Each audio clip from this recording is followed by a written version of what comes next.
அனைவருக்கும் வணக்கம். என்னுடைய பேர் தேவி. எனக்கு இப்போ 25 வயசு ஆகுது. நான் 12ஆம் வகுப்பு வரை மட்டும்தான் படிச்சிருக்கேன். அதற்கு மேல் நான் படிக்க ஆசைப்பட்டாலும் எங்கள் வீட்டில் வசதியின்மை காரணமாக என்னை படிக்க வைக்கவில்லை. எனது அம்மாவின் பெயர் காமாட்சி. எனது அப்பாவின் பெயர் மோகன். எனக்கு ஒரு தங்கையும் ஒரு தம்பியும் உண்டு. நான் சிறு வயதில் மிகவும் கஷ்டப்பட்டு வளர்ந்த பெண். எனது அப்பா குடிப்பழத்திற்கு அடிமையாகி வேலைக்கு போகாமல் வீட்டிலேயே இருந்தார்.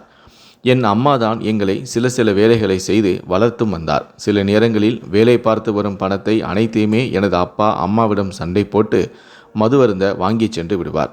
அப்படிப்பட்ட காலங்களில் நாங்கள் சாப்பிட்டதை விட பசியாக இருந்த நாட்களே அதிகம். எங்கள் வீட்டின் பக்கத்தில்தான் எனது அத்தை வீடும் என்னுடைய சித்தப்பா வீடும் இருந்தது. பக்கத்தில்தான் எங்கள் அனைவர் வீடும் இருக்கும். ஆனால் எங்களை யாருமே கண்டுகொள்வதும் கிடையாது. இப்படியே எனது வாழ்க்கை வெறுமையாக போகத் தொடங்கியது. நான் பள்ளிக்கூடம் போகும் நேரத்தில் மட்டும்தான் ஒருவேளை சாப்பாடு நிம்மதியாக சாப்பிடுவேன். அப்படிப்பட்ட சூழ்நிலைதான் என் வாழ்க்கையில் அமைந்திருந்தது.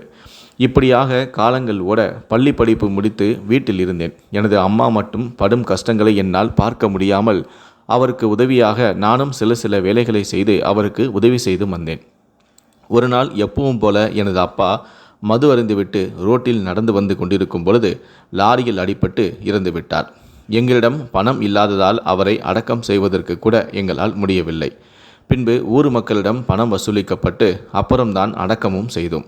இப்படி 2-3 ஆண்டுகள் ஓட எங்களது வீட்டில் எனக்கு கல்யாண பேச்சை எடுத்தனர். ஆனால் எனக்கு வரதட்சணை என்று கொடுக்க பெரிய அளவில் எங்களிடம் பணம் இல்லை.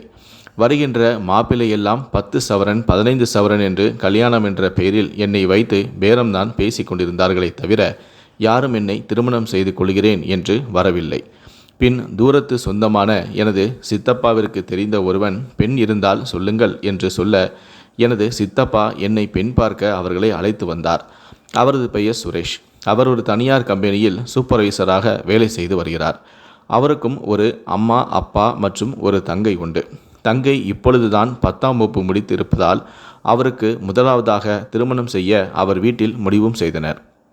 அவருக்கும் என்னை பிடித்திருக்க எனக்கும் அவரை பிடித்து பெரியோர்களால் இருவருக்கும் திருமணம் செய்து வைக்க நிச்சயிக்கப்பட்டது. எனது கணவனுக்கு நகரத்தில் வேலை என்பதால் நானும் என் கணவனும் மட்டும் குடும்பத்தை விட்டுவிட்டு வேலைக்காக ஒரு வீட்டை வாடகைக்கு எடுத்து தங்கியிருந்தோம். இப்படியே எங்களுக்கு வாழ்க்கை சந்தோஷமாக போய்கொண்டிருந்தது. எங்களுக்கு ஒரு பெண் குழந்தை மற்றும் ஒரு ஆண் குழந்தை என 2 குழந்தைகளும் பிறந்தது. நான் கேட்டதையெல்லாம் வாங்கி தருவார். பணத்திற்கு எந்த குறையும் இல்லை. ஆனால் நாட்கள் செல்ல என் கணவன் என்னை கண்டுகொள்வதே கிடையாது. அன்பாக ஒரு வார்த்தை கூட பேசவும் மாட்டார். எப்பொழுதுமே அவர் வேலை என்று சுற்றி கொண்டே இருப்பார். அதனாலேயே அவருக்கும் எனக்கும் அடிக்கடி சண்டை வரவும் ஆரம்பித்தது. ஒரு நாள் நான் அவருக்கு பிடித்தது போல சேலையையும் தலை நிறைய மல்லிகை பூயும் வைத்து அவர் வருகைக்காக வீட்டின் வெளியே காத்து கொண்டிருந்தேன். அவரும் எப்போதும் போல என்னை கண்டு கொள்ளாமல் வீட்டிற்குள் நுழைந்தார். இதை நினைத்து நானும் மனம் வருந்தினேன். எனது கணவன் பிள்ளைகள் எங்கே என்று கேட்க அவர்கள் சாப்பிட்டு தூங்கிவிட்டார்கள் என்று நான் கூறினேன். எனக்கும் சாப்பாடு பசிக்குது என்று சொல்லிவிட்டு அவர் குளிக்க சென்று விட்டார். பின்பு நான் அறைக்கு செல்கிறேன் என்று போக நான் சாப்பிட்டுவிட்டு அவரிடம் சந்தோஷமாக ஏதாவது பேசி கொண்டிருக்கலாம் என்று ஆசையுடன் போய் பார்க்க அவரோ தூங்கி கொண்டிருந்தார். அவர் தூங்கி கொண்டிருப்பதை பார்த்தேன். எனக்கு மிகவும் ஏமாற்றமாக இருந்தது. நான் உடனே அவருக்கு பக்கத்தில் போய் அவர் மேல் கையை போட்டு கட்டிப்பிடிப்பது போல் படுத்திருந்தேன். எனது கையை எடுத்துவிட்டு எனக்கு தூக்கம் வருகிறது என்று கூறிவிட்டார். மீண்டும் அதே போல அவர் மேல் கையை போட்டேன். சும்மா இரு, எனக்கு அசதியாக உள்ளது, நான் தூங்க வேண்டும் போ என என்னை திட்ட நானும் அழுது கொண்டே திரும்பி படுத்துவிட்டேன். மறுநாள் விடிய எப்பொழுதும் போல எனது குழந்தைகளை பள்ளிக்கு அனுப்பி வைத்துவிட்டு எனது கணவனையும் வேலைக்கு அனுப்பி வைத்து விட்டேன். சரி, இன்று இரவு அவரோடு சந்தோஷமாக இருக்கலாம் என்று நினைத்த எனக்கு அன்றும் நேற்றையைப் போலதான் ஏமாற்றமாக இருந்தது. இப்படியே ஒவ்வொரு நாளும் போக என் வாழ்க்கையே ஒரு இயந்திரம் போல ஓட ஆரம்பித்தது. அந்த வாழ்க்கையை நான் வெறுக்கவும் ஆரம்பித்தேன். இப்படி போக ஒரு நாள் இரவு என் கணவருக்காக நான் வீட்டு வெளியில் காத்து கொண்டிருக்கும் பொழுது ஒரு கார் வந்தது. அதிலிருந்து என் கணவரும் கணவருடைய நண்பரும் இறங்கினார்கள். அவருடைய பெயர் கார்த்திக். அவர் எனது கணவனை கைப்பிடித்து அழைத்து வந்தார். நான் பயத்துடன் கீழே இறங்கி சென்று என்னாச்சு இவருக்கு என்று கேட்க உடனே கார்த்திக், நீங்கள் எதுவும் பயப்படாதீங்க, இவருக்கு அலுவலகத்தில் மேனேஜராக பதவி உயர்வு கொடுத்திருக்கிறார்கள், அதனால் சந்தோஷத்தில் அதிகமாக மது அருந்து விட்டார் என்று கூறினார். என் கணவனின் நண்பரான கார்த்தியும் நான் போட்ட சாப்பாடை சாப்பிட்டு பார்த்துவிட்டு ரொம்ப நல்லா இருக்குங்க, என் கணவன் கொடுத்து வச்சுவேன், இவ்வளோ நல்ல சூப்பராக சமைக்கிறீங்களே என்றும் பாராட்டினார். இந்த மாதிரி நான் சாப்பிட்டதே இல்லை எனவும் புகழ்ந்தார். இதுவரை அது போன்ற புகழ்ச்சியை என் கணவனிடமிருந்து நான் கேட்டதே இல்லை. அவருடைய வாயிலிருந்து இந்த வார்த்தை வந்ததும் இந்த புகழ்ச்சியை கேட்டவுடன் எனக்கு மிகவும் சந்தோஷமாக இருந்தது. இப்படி ஒரு மனைவியாலேய என்னுடைய நண்பன் தினேஷ் கொடுத்து வைத்திருக்க வேண்டும் என்று அவருடைய நண்பரான கார்த்திக் கூறினார். இதை கேட்டதும் என்னுடைய முகத்தில் கவலைதான் ஏற்பட்டது.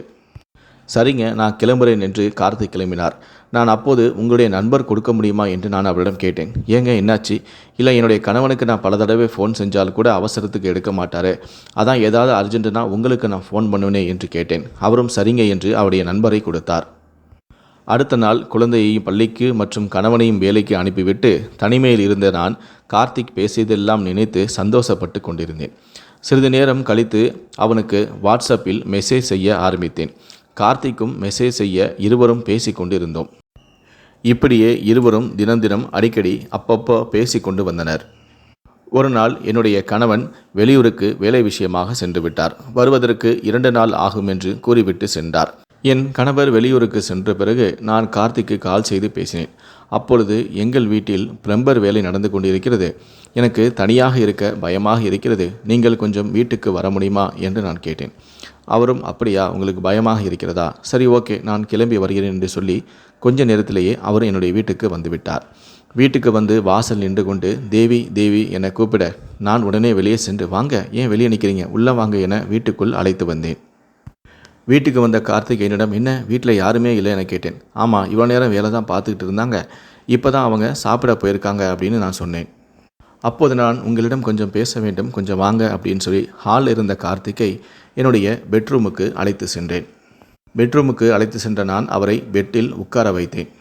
அப்போது நான் கொஞ்சம் உட்காருங்க, நான் டீ போட்டு எடுத்துகிட்டு வரேன் என்று அவரை உள்ளே உட்கார வைத்துவிட்டு நான் வெளியே வருவது போல டக்கென்று கதவை சாத்திவிட்டு என்னுடைய புடவையை அவுத்து அவருக்கு நேராக காட்டினேன். ஜாக்கெட்டோடு அவர் முன்பு நின்றதை பார்த்து கார்த்திக் அதிர்ச்சி அடைந்து விட்டார். தயவுசெய்து அப்படி பண்ணாதீங்க, முதல்ல உங்கள் புடவையை சரி பண்ணுங்க, ஒழுங்காக எடுத்து போடுங்க என்று என்னை திட்டினார். உடனே கார்த்திக், ஏமா இப்படி பண்ணின, இதை நான் உங்ககிட்ட இருந்து எதிர்பார்க்கவே இல்லையே, நான் யார் தெரியுமா, நான் நல்லவனா கெட்டவனா என்று உனக்கு தெரியுமா, எதுவுமே தெரியாது, ஒரு 5வது 6வது மனிதன்கிட்ட எப்படி இப்படி கேட்க உனக்கு தோணியது என்றார். என்னிடம் இப்படி நீ கேட்டதை உன் புருஷன்கிட்ட ஏன் நீ இப்படி கேட்கக்கூடாது என்றும் என்னை திட்டினார். மேலும் ஒருவன் உனது உணர்ச்சியை புரிந்து கொள்வானா அல்லது உன்னுடைய உள்ளத்தை புரிந்து கொள்வானா, அவன் சரியான உடல் பாதுகாப்புடன் இருப்பானா என்று நினைத்து பாருங்கள், இதெல்லாம் நினைக்காமல் தவறு செய்ய நினைக்காதீர்கள் என்று திட்டினார். இதனால் நீங்கள் மட்டும் கெட்டுப்போவது கிடையாது, உன்னுடைய குழந்தையுடைய வாழ்க்கை மற்றும் அவர்களுடைய எதிர்காலம், அம்மா அப்பா என எல்லோருடைய பரம்பரையும் பாதிக்கும், இதனால் எல்லோருமே அசிங்கப்பட வேண்டியிருக்கும் என்று கார்த்திக் அறிவுரை கூறினார். இவ்வளவு பேரை பாதிக்கக்கூடிய இந்த சந்தோஷம் உனக்கு தேவைதானா என்று கூற தேவிகா என்ன சொல்வது என்றே தெரியாமல் தலையை குனிந்து அழுது கொண்டிருந்தாள். 2 குழந்தைகள் பிறந்த பிறகு எல்லா கணவனும் தன் மனைவி மற்றும் குழந்தைகளுக்காக பண தேவையை பூர்த்தி செய்வதற்காக ஓடிக்கொண்டுதான் இருக்க வேண்டும், அதுதான் இயல்பு. அதற்காக நமது தேவையை பூர்த்தி செய்ய கணவனிடம் கேட்பதில் எந்த தவறும் இல்லை, யாரிடம் கேட்க வேண்டும் என்றும் வரமுறையும் இருக்கு. எப்படிப்பட்ட பிரச்சனையாக இருந்தாலும் பேசினால் தீர்வு கிடைக்கும். உனது கணவனிடம் மனம் திறந்து பேசு, தீர்வு கண்டிப்பாக கிடைக்கும். அதை விட்டுவிட்டு உனக்கு கிடைத்த நல்ல வாழ்க்கையை 5 நிமிட சந்தோஷத்திற்காக கெடுத்து கொள்ளாதே என்று அறிவுரை கூறினார். தனது தங்கை கணவன் சரியில்லை, அண்ணன் தங்கையுடன் தனிமையில் இருக்க முடியுமா, அதுபோலதான் நண்பனுடைய மனைவியும் புரிந்து கொள்ளு என்று தேவிகாவுடன் கூறினார். உன்னையும் என் தங்கையாக தான் நான் பார்க்கிறேன், தங்கை இனிமேல் இந்த தவறை நீ செய்து விடாதே என்று கார்த்திக் கூறிவிட்டு அங்கிருந்து கிளம்பினார். உடனே தேவி, அண்ணா இந்த விஷயத்தை யாரிடமும் தயவு செய்து சொல்லிவிடாதீர்கள் என்றார். கார்த்திக், கவலைப்படாதம்மா, நீயும் எனக்கு ஒரு தங்கச்சி மாதிரி தான், கண்டிப்பாக நான் இந்த விஷயத்தை யாரிடமும் சொல்ல மாட்டேன் என்று சொல்லிவிட்டு அங்கிருந்து கிளம்பி சென்று விட்டார். ஒரு ஆண் கெட்டு போறான் என்றால் அதற்கு 1000 காரணம் இருக்கலாம், ஆனால் ஒரு பெண் கெட்டுப்போக ஒரே காரணம் ஆண் மட்டும்தான். ஒரு ஆணுக்கு 2 குழந்தை பிறந்தால் அவனுடைய தேவை அதிகமாக தான் இருக்கும், தேடுவது தப்பு கிடையாது, ஆனால் அதிலேயே வாழ்க்கையை தொலைத்து விடவும் கூடாது. நம் வருமானம் குறைவாக இருந்தாலும் நமது மனைவி மற்றும் குழந்தைகளை சந்தோஷமாக வைத்து கொள்ள வேண்டும். இந்த வீடியோவை பற்றிய உங்களுடைய கருத்துக்கள் என்ன என்பதை கீழே இருக்கக்கூடிய கமெண்ட் செக்ஷனில் மறக்காமல் சொல்லுங்கள். முடிந்தளவுக்கு இந்த வீடியோவை மற்றவங்களுக்கும் ஷேர் பண்ணுங்கள். மேலும் இது போன்ற பல வீடியோக்களை பார்க்கணும் அப்படின்னு வச்சிங்கன்னா மறக்காமல் இந்த சேனலை சப்ஸ்கிரைப் பண்ணுங்கள். நன்றி, வணக்கம்.